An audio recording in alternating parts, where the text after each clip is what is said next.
Bonjour, aujourd'hui je vais vous parler de Trémargat. Trémargat, c'est un petit village de Centre-Bretagne, le pays le plus pauvre de la péninsule. À Trémargat, on dit Trémargat est ravitaillé par les corbeaux et lorsqu'ils survolent le bourg, c'est sur le dos pour ne pas voir la misère. C'est dire. Mais Trémargat ne reste pas là. Cette petite commune explore avec succès les valeurs de solidarité, entraide et écologie. Il y a 50 ans, dans ce pays, on conseillait aux enfants de ne pas manquer le train de l'exode rural. Et dans les années 70, 4 couples, avec une envie de retour à la terre, s'installent à Trémargat.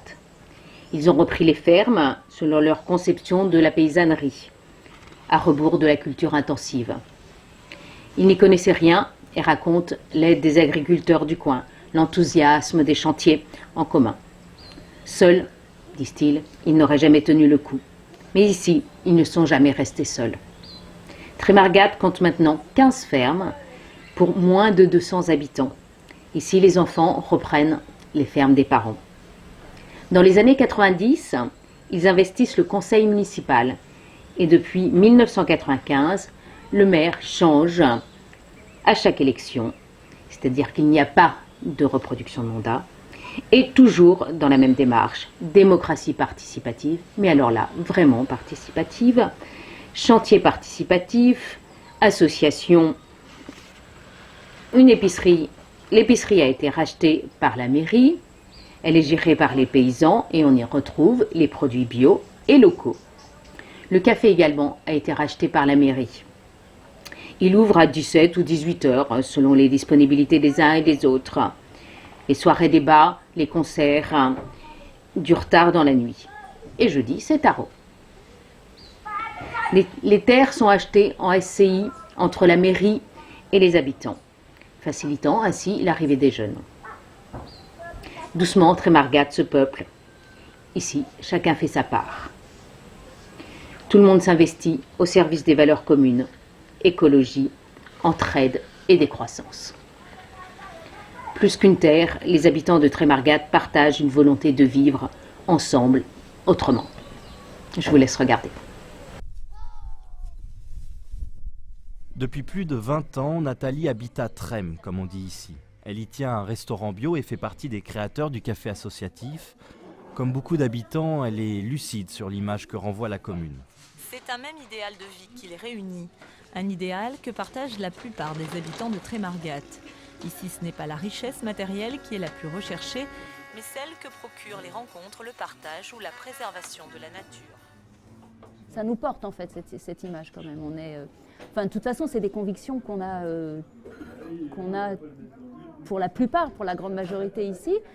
Et on est assez content de ça, quoi. Et je pense que tous les gens sont conscients de l'image de Trémargat, de l'image que Trémargat peut avoir sur l'extérieur et de ce côté écologique, justement, et de ce côté écolo, quoi. C'est vrai que les gens à l'extérieur ont un peu tendance à nous mettre dans une grosse marmite et puis on est tous là ensemble. On pense que les gens à Trémargat, c'est un grand clan, un peu fermé au monde extérieur. Ça, je trouve dommage, parce qu'ici, c'est quand même un village assez ouvert. Et si toi, tu arrives avec ton sourire, ta bonne humeur, tes idées ou pas d'idées, mais enfin avec ta volonté de vouloir communiquer, ben ici, ici, les gens, ils sont ouverts, quoi. Il n'y a aucun problème. À Trémargat, à la dernière élection présidentielle, Eva Joly est arrivée en tête, suivie de Jean-Luc Mélenchon et de François Hollande. Les 3 candidats de gauche ont regroupé 75% des suffrages. De quoi penser qu'ici, les orientations politiques reposent sur un relatif consensus. Ce que veulent dire les médias à Trémargat, c'est génial, tout le monde s'entend à merveille, il n'y a jamais de friction, tout le monde est toujours d'accord sur tout. Ça, c'est pas vrai, non, c'est pas vrai. La création du bar associatif, ça n'a pas été facile. En fait, on était un petit groupe à avoir cette idée-là, dont je fais partie, et on s'est rendu compte avec un peu de déception que ça n'a pas été accueilli avec autant d'enthousiasme qu'on s'y attendait. Et donc du coup, nous, les 4-5 personnes qui ont monté ce projet, c'est que des grandes gueules. Et on a été assez déçus en fait. Et donc, il y a eu à ce moment-là une grande scission dans le village. Mais alors, ça parlementait, ça argumentait, ça gueulait dans tous les coins. Le bar a finalement ouvert ses portes il y a 4 ans et l'association La Pépi, qui gère l'établissement, emploie aujourd'hui Aurélie. Une initiative parmi tant d'autres qui plaît aux nouveaux arrivants. Doric vient de Glomel, pas très loin d'ici. Il s'est installé à Trême il y a 4 ans pour rejoindre sa compagne Leïla. Depuis, Malek est né et Doric a trouvé facilement ses repères. Il adhère pleinement au dynamisme du village. Donc il y a une agriculture assez diversifiée, on recense 15 exploitations agricoles sur la commune. Donc ça c'est super déjà, ça montre la vitalité un peu du territoire. On retrouve aussi pas mal d'associations. Pareil, je crois qu'on n'est pas loin de la quinzaine aussi d'associations, et assez diversifiées les unes des autres. Donc il y a le bar associatif, l'épicerie associative, le groupement d'animation, et puis après il y a des entreprises aussi, des artisans, donc il y a aussi la base nautique et des artisans aussi, donc avec des initiatives comme le Plume Arbre, donc des tentes suspendues là dans les arbres, des entreprises de chanvre, un restaurant. Donc du coup voilà, c'est tout ça qui fait que ça fourmille bien à Trémargat. Ouais. Cette vitalité ne s'est pas créée du jour au lendemain. Tout a commencé dans les années 70 avec l'arrivée de jeunes agriculteurs. François et Yvette se sont installés à Trémargat en 1978. À cette époque, de nombreuses terres sont disponibles et peu chères. Pour cause, des pieds noirs viennent de quitter la commune. Arrivés en plein exode rural, les colons, comme on les appelait ici, ont tenté d'appliquer un modèle productiviste sur les sols pauvres de la région. Plus propriétaires terriens que paysans, ils n'ont pas trouvé la rentabilité espérée. François et ses parents rachètent une de leurs fermes pour y élever des moutons. Yvette la rejoint peu après et ensemble, ils ont repris la ferme familiale. Dans cette période où l'on parle beaucoup de retour à la terre, d'autres couples profitent également de cet appel d'air avec en tête une autre idée de l'agriculture. Les gens s'installaient en se disant qu'ils allaient justement, un peu comme nous, vivre de l'agriculture, essayer de faire un travail qui est intéressant, constructif et non pas dans un but mercantile, dans un but de faire du pognon, comme on dit. Donc voilà, on s'est retrouvés dans une philosophie, on va dire, avec une progression normale et puis qui s'est confirmée parce qu'on était justement avec des échanges de copains qui étaient dans les mêmes idées, quoi. On a toujours tout mélangé, hein, la vie de famille, la production, parce qu'on peut parler de production aussi, puis la vie solidaire avec les paysans et les personnes de la commune aussi, tout ça est mêlé. Hein. Et Trémargat étant une terre difficile à travailler, au début, on faisait les corvées en groupe, ça nous soudait beaucoup ça aussi, parce qu'il y a plein de choses qu'on ne pouvait pas faire seul. Hein.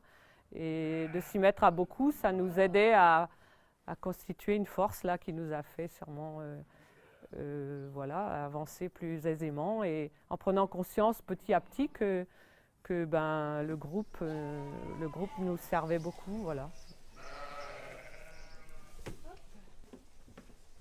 Las des longs discours, cette nouvelle génération a envie de participer à la vie du village. Elle finit par investir le conseil municipal dans les années 80. Il y avait des jeunes qui disaient on va faire, mais on ne va pas faire comme on nous dit de faire, on va dire. On va faire pour faire vivre la commune et pour faire vivre le coin. L'état d'esprit, il est là, quoi. Il était là dans nos fermes et il était là, donc il a été transposé à la mairie. Les investissements et les projets prévus par la jeune mairie, c'était plus pour faire vivre le coin que pour se dire on va placer des sous où on va avoir quelque chose de rentable. Rapidement, la jeune municipalité met sur pied son premier projet avec les communes voisines. Elle profite du cadre verdoyant et paisible du lac artificiel de Kernéhuel pour construire une base nautique. Cette réserve d'eau potable accueille plus de 5000 personnes tout au long de la saison estivale, comme ces jeunes en insertion. Aujourd'hui, ils nettoient les canoës et reviendront au beau jour pour naviguer. Achille est l'actuel président de la structure. Il est passé de la ville à Trémargat avec son épouse pour élever des chèvres, à la même époque que François et Yvette. C'est le même état d'esprit, on n'est pas arrivé là en terrain conquis, on est arrivé là avec pour créer nos fermes, ça c'est sûr, mais aussi avec des volontés d'ouverture, c'est notre état d'esprit. Et c'était surtout de créer quelque chose pour que nos enfants et tous les autres enfants en fait aient un lieu de jeu quoi, en fait, d'ici avec des animations. Et quel plaisir pour les enfants de venir faire du canoë-kayak, de faire un gymkhana, de partir en balade nature avec l'animateur, voilà, c'était bien. C'est dans cette génération que l'on retrouve les pionniers de Trémargat, ceux qui ont impulsé la dynamique que l'on connaît aujourd'hui. Depuis, les projets et les associations se sont multipliés, l'état d'esprit a fédéré la majorité du village et les nouveaux arrivants ont perpétué cette philosophie. La ferme pédagogique de Trémargat en est un bon exemple. Créée par des pionniers, elle était à la base un élevage bovin. Aujourd'hui, elle propose des activités pédagogiques autour des animaux, de l'alimentation et de l'environnement. Elle accueille des classes découvertes et des touristes, comme ces étudiants rennais en développement durable. Si le travail ne manque pas pour Dorig, ça ne l'empêche pas de s'investir dans des associations. Avec Amida, il part assurer la permanence de l'épicerie associative du village. Ton noix avait été barré? Oui, parce que finalement j'ai commandé 2 billes, c'est pour ça. Ouais. Non mais je surveille hein. Ouvert 7 heures par semaine, Épices et Tout fonctionne uniquement avec des bénévoles. Créée il y a moins d'1 an, elle est née de l'envie des habitants de sauvegarder le commerce local et de s'approvisionner en produits locaux. Par exemple, ici le fromage, la viande, le beurre et les légumes viennent de Trémargat. Dorig en est l'un des piliers, il fait partie de ce qu'il appelle le G8, le bureau des 8 fondateurs de l'épicerie.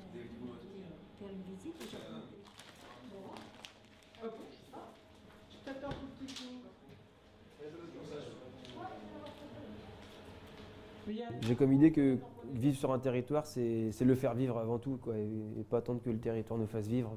Donc, du coup, moi j'ai pris part dans des assos ici pour... parce que voilà, j'avais envie de m'investir, rencontrer les gens. Je pense que c'est un besoin comme ça de voir des gens, tu sais, c'est comme un soir, tu te fais chier chez toi, t'appelles un coup de fil pour voir quelqu'un, tu vois. Et là c'est pareil, quoi, c'est provoquer du coup ce truc-là pour que tu as de l'échange et du coup ça te grandit, cette ouverture dans toi, ça fait mûrir tes réflexions et du coup, et ce qui est génial aussi, c'est après de voir du coup des choses qui font cascade. Tac, tu étais sur donner un coup de main, et puis du coup, voilà, tu as rencontré cette personne, du coup, tu t'es engagé dans ce mouvement associatif. Et cette réflexion a fait que du coup, sur ton projet à toi, tu as grandi, tu te dis, putain, mais en fait, ça, en fait, il faut que je le revoie comme ça. Et moi, je la conçois comme ça, en fait, la vie. Il faut que les jeunes arrivants prennent conscience de ça et s'investissent, et c'est ce qu'ils font pour la plupart. Mais voilà, on est aussi toujours encadré par les vieux, la génération d'avant. Et voilà, c'est aussi cet intergénérationnel, accepter ça, d'apprendre aussi de ces gens-là, qui fait que du coup ça nourrit nos projets à nous et ça nous donne une base solide pour pas faire peut-être trop n'importe des fois. L'envie de s'investir, on la retrouve également chez les jeunes qui ont grandi ici. Yann et Timothée sont des enfants de pionniers, formés au métier du bois. Ils travaillent ce soir bénévolement sur le plan d'une pergola pour le village. La construction commence demain sous la forme d'un chantier participatif. Organisé par la mairie, il rassemblera une vingtaine de bénévoles. T'as tracé? Parce qu'on a plus quelques petits traits à faire. T'as tracé? Il est 1 mm? Non, mais on peut le mettre, on va le faire à l'œil. Je pense que c'est d'avoir un peu de reconnaissance des habitants, de voir chaque fois qu'on passera devant, de voir un peu le projet qu'on aura monté, de cet été, quand on sera installé en dessous, d'être satisfait, de voir qu'on aura participé un peu aux activités de la commune. C'est des petites communes, il n'y a pas beaucoup de financement, donc quand on peut se démerder entre nous, c'est mieux, c'est bien. Puis ça fait plaisir à tout le monde, on se retrouve, on fait une bouffe. Ouais, c'est un peu un moyen de garder contact aussi avec un peu tous les habitants. Demain, il y aura sûrement tous les anciens à passer, boire un café au bar et puis doucement s'introduire dans la conversation à côté pour voir un peu ce qu'on fait. Le chantier se fait sous l'œil bienveillant d'Olivier Gégou, agriculteur de métier et conseiller municipal en charge du chantier participatif.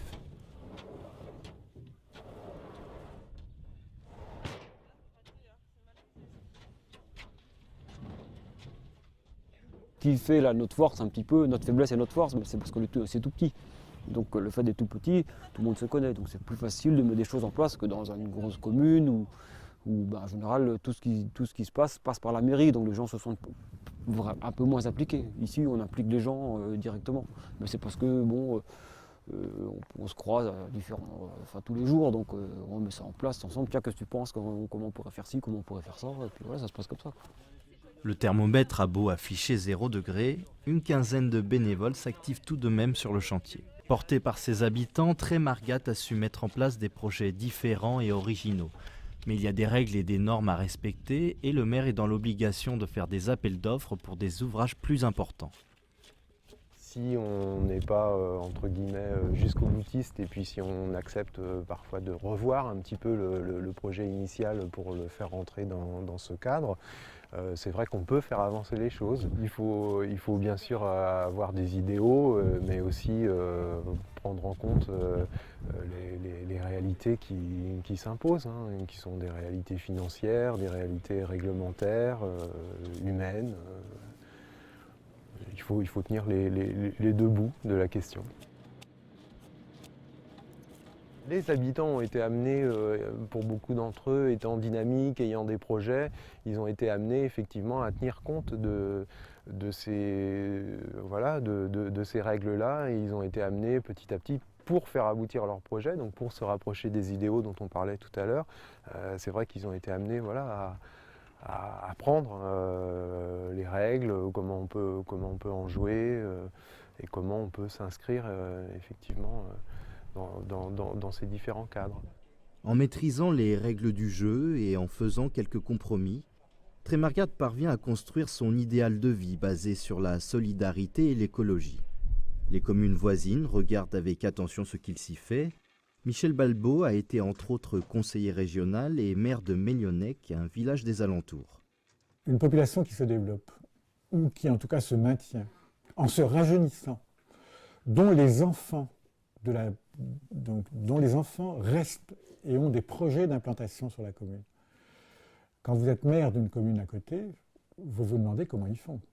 Parce que votre envie à vous, quelle que soit la commune que vous ayez, quand vous êtes maire d'une commune, l'envie que vous avez, c'est de voir les gens rester, c'est de voir la dynamique se créer, c'est de voir des projets, c'est de voir le monde associatif dynamique.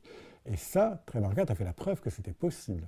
C'est un laboratoire d'idées, sur comment sauver le dernier commerce, comment réinstaller des agriculteurs, comment anticiper sur le foncier et faire que effectivement le monde agricole continue à avoir sa place dans un développement, même sur un village aussi petit que ça. C'est ne pas vouloir du remembrement parce qu'on pense que la valeur de ce que l'on a est plus intéressante que ce que l'on pourrait avoir avec un remembrement. C'est une réflexion sur la capacité par rapport à l'école, par exemple, de se dire, nous, on n'investit pas dans une école, on fait vivre les deux écoles des villages d'à côté plutôt que d'en construire une nous-mêmes. Trémargat, c'est aussi une réflexion sur le développement du tourisme. Anne et Mickaël ont lancé il y a 4 ans les Plumes Arbres, des tentes suspendues dans un bois d'être aux abords de la base nautique. Avant ça, Anne était monitrice d'équitation. Aujourd'hui, c'est elle qui gère cette petite entreprise. Mickaël, lui, continue de travailler au Conseil général des Côtes-d'Armor, mais vient fréquemment épauler sa femme. Le couple habite Peumry-de-Quintin, une commune voisine. Ils voulaient lancer leur propre activité tout en restant près de chez eux. Le concept est original et attire du monde. Dans nos rêves, on aimerait en avoir autant que l'année dernière, c'est-à-dire un peu plus de 1000 couples. À l'heure actuelle, j'ai déjà 450 couples qui ont réservé. Donc c'est plutôt bien parti. Mais bon, je pars du principe que je ne vends jamais la peau de l'ours avant de l'avoir tué. Donc si... Normalement, au vu des réservations à l'heure actuelle, ça devrait être aussi bien. Le climat, pas toujours très clément en Centre-Bretagne, n'effraie pas les premiers touristes. Si leur venue est une bonne nouvelle pour Anne, ça l'est aussi pour la vie économique de Trémargat. Les clients font marcher les commerces et l'artisanat local. Quand on choisit de venir vivre dans un endroit comme ici, on ne vient pas pour vivre en autarcie chez soi. On vient pour vivre avec les gens. Et si on développe une activité, tant qu'à faire, autant la développer. Alors pour nous, en priorité, on ne va pas dire qu'on l'a fait voilà, pour faire vivre le village, hein, mais si ça peut avoir des retombées économiques, si ça peut favoriser le développement de tous les artisans qui sont ici et des petits commerces, oui, c'est un objectif en soi. Pendant leur séjour, les touristes découvrent les particularités de Trémargat.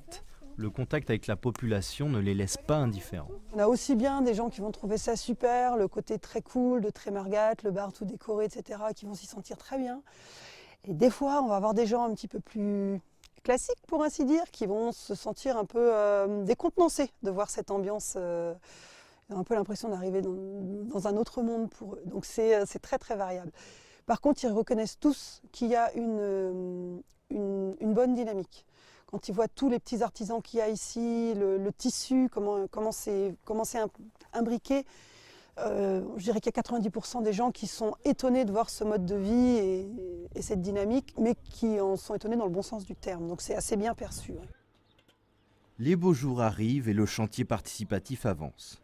Les touristes et les habitants pourront bientôt profiter de l'ombre de la pergola. Les bénévoles ajustent les poteaux, procèdent aux dernières mesures pour que tout s'imbrique parfaitement. Ce travail collectif reflète bien l'état d'esprit de Trémargat. Une addition de compétences, de volonté et de cohésion qui font vivre le territoire.